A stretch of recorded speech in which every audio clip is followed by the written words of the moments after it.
everybody. It is Connie with the Artisan Company. Welcome back to the channel.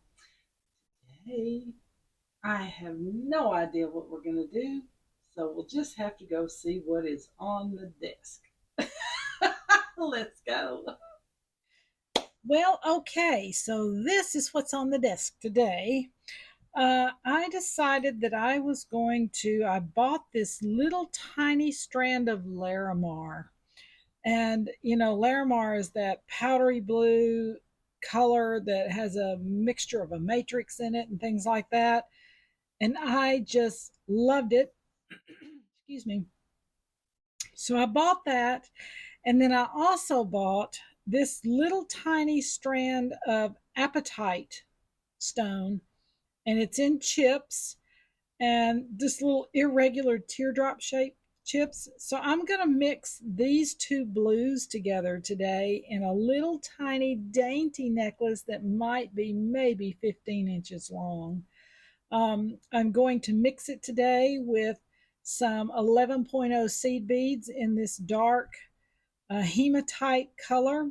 Um, Most people would say, why didn't you do silver? Silver's pretty, but it's predictable. So I want the unpredictable. So we're doing the hematite stone in the 11.0 seed beads with it today.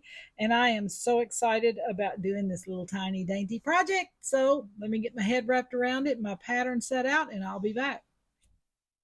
Okay, so we're going to get started on this. And I have, hang on a second, my bead went flying. I'm doing this on very fine beading wire, which is a soft flexed or an AccuFlex. 49 strand is going to be your most supple, and so I'm doing it on this. Like I said, I'm going to make it about a 15-inch strand, something really tiny, maybe 14, I don't know. But I decided to go ahead and do the darker stones in the front. And so I did the darker stones laid out with the apatite stone. And what I'm doing is I'm bringing this seed bead in between every single bead, there will be the hematite colored seed bead. So that's where we're going with it. And I think I will start in the bloop, bloop, bloop. Let me see. I think I'm going to start where the centerpiece is, where there's these two little pieces of apatite right here. I think that's where I'm starting. So let me move this up just a little so you can see. Let me get my eyes down. I'll bead a few, and then we'll get started. Rolling along.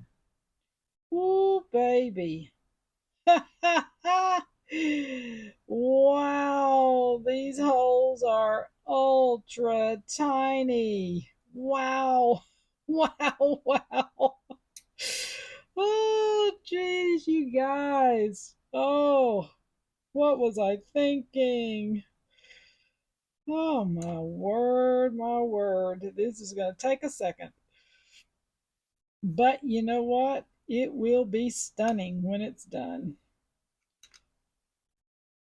And the light shines on this apatite stone, and you almost cannot see the hole. Wow. So I might not bead very much, guys, because you may not be able to sit here long enough for me to do this. Oh my gosh. I see where it's supposed to be. There it is. Anyway, I'm going to give you an idea of what this looks like, and then I will bead the majority of it, not on the screen since it's tiny. There it is. Oops, did I miss my bead? Yes, I did. Trying to remember. Oh, so uh, taken with the tininess of the hole, but I forgot to put the other bead on. Anyway, I'm gonna do this side. Hopefully, I can speed her a little bit. I think the hematite stone here, what it will do is it will hopefully bring out the blue, obviously, oops, but enhance the blue is my goal. Because this particular strand of hematite seed beads have a beautiful blue undertone to them, almost like a Montana blue undertone. This is going to be stunning once I get it together. Oh my gosh, I am sure everyone out there has done a project that is so tiny that you're wondering what the heck you were thinking. All right, I got this first half done, and this is what it's going to look like. Oh my goodness, look at this, guys. Oh, wow. Look at that. Wow, wow, wow. Oh, so delicate. Wow. Okay, so the hematite stone is doing what I wanted it to do. All right, I'm going to bead this half and then I'll be back. Okay, here's the next section. Wow, guys, I'm just saying, I've got to show you this up close. Oh my goodness. All right, I think I showed you a second ago, but I got to show you again. It's just stunning. Oh my gosh, look at that. Beautiful, beautiful, beautiful. Oh my. Okay, so the next section, just as easy as the first section, just a little tedious. Okay, so we got a chip here, so we're going to pick up with a piece of Larimar, put in our last chip, and then it'll be Larimar, hematite, Larimar, hematite, Larimar, hematite. That's the pattern. So let's get this puppy rolling. Wow, I mean, who would have thought? It is beautiful. It just hit me. I was just sitting there looking at the different beads and things that I had, and I saw these because I had bought them a little bit ago, knowing that I was going to do something with them, but not sure what. So, anyway, um, I pulled them out today. And I thought, okay, today's the day. And oh my, I'm so glad I did. Almost done with this little side. Sometimes these things take a little longer than you think they're going to, especially with these little itty bitty beads. And when you pull these off, this came on, one of those ultra thin strands of wire. So I knew that it was going to require a tiny, tiny, tiny bit of beading wire. But those are going to be tight. And sometimes you have to drill those actually, or ream them with a reamer. Sometimes you have to do that, but so far I've been fortunate to not have to do that. And I think what I'm going to do after this is continue my pattern with the Larimar and the hematite seed beads. And continue on until I am at the end. But I've got to sort my beads out by color again, because like I said, you want to get your biggest bang for your buck up front. And the choice of what your color is up front is actually a very personal choice. I tend to go with the most vibrant stones up front that I can get. But it's strictly up to you. With this particular necklace, you may have decided to do the lighter, like these colors and these here that are getting lighter. You may have decided to do those up front. And that's a design decision, and that is your personal decision. For me, I had the apatite chips, so I went with the little darker blue up front, and I'm going into the lighter blue now. Okay, so what I'm going to do is I'm going to lay these beads out according to color gradient. I'm going to bead both sides, and then I'll be back. Okay, we're getting to the tail end of this. And what I decided to do was, since I used the hematite down here, colored seed beads down here in this, I wanted to not make it, because I knew there wasn't enough of the Larimar to actually go all the way to the end of the necklace. And I knew that when I started. Um, so I wanted to incorporate something up here on the ending to kind of tie it all in. And I considered hematite stone, and I felt it was too abrupt of an ending. And then I also considered silver to mix, and it was too bright. So I thought, okay, what can I do here? And I got it. So I had some reconstituted hematite stone. So this is actually stone here, and it's not as shiny as silver, but yet it's not as hard as the regular hematite stone.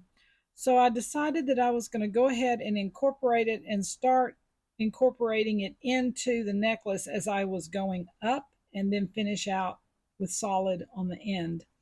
So that's where we are with that. I'm going to bead this side right here, and then we'll put the clasp on. Okay, we are finishing this up. Yes. Okay. Now,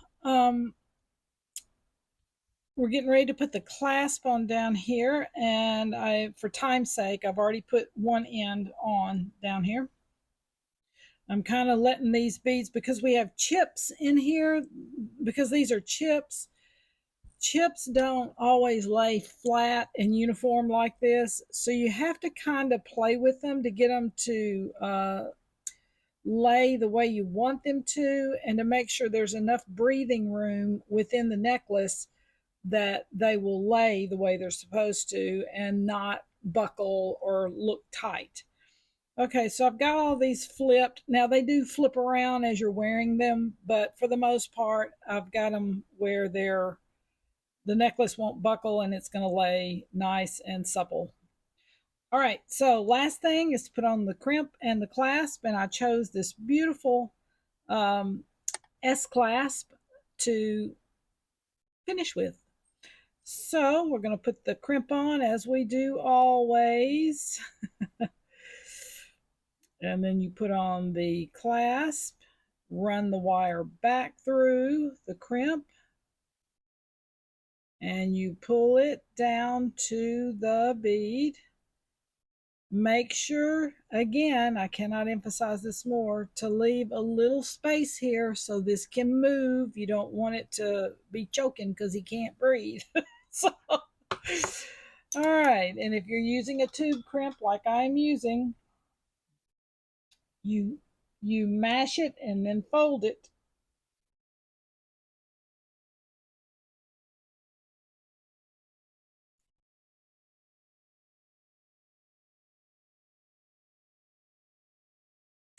All right, so that's done. Then I'm going to take the excess here and run it back through. Hopefully I won't have any problems. And because normally I run the beading wire back through at least this far if I can. But because the hole in the Larimar beads is so tiny, it won't allow us to do a double strand through there. So I'm just going to run it through these two top beads, which should be easy, but we'll just see. It's like I'll tell you something's a piece of cake, and then I'm sitting here struggling with it. But isn't that the way it goes? All right, here it goes. Let me grab my little tool so I can pull that out like so. Pull it down. Then you'll take some flush cutters and you're going to cut the wire as close to that bead as you can. That's what I like about flush cutters. You can really get it close. Okay, last thing is putting the crimp cover on. Slide your little Pac-Man guy on there because they look like little Pac-Man. You're going to close it up very, very gently, not too hard, not too fast. It's a delicate little process. Then run your finger across it to make sure you don't have any edges up on there that would scrape somebody's neck or make them itch. I got one little edge right there. If I can get my tool in there, my light is making it glare. There it is. All right. Okay. Wow. Done. Yes. Look at this, guys. Look at this. This is a project that you can do with your eyes closed, people. So just take your time. Take your time. And like I said in a previous video, it's not so much that you want to duplicate exactly what I'm doing. Take the overall concept and put the stones in it or beads in it that you want to put in it. It may not be anything stone at all. It may be all glass or all acrylic or whatever. But oh my gosh, guys, look how beautiful the apatite stone is mixed in with the Larimar. Oh, wow. I am stoked over this one. It is so dainty, so delicate, and it's perfect for somebody that's a dainty, delicate person. So I will see you guys on the next project. Bye.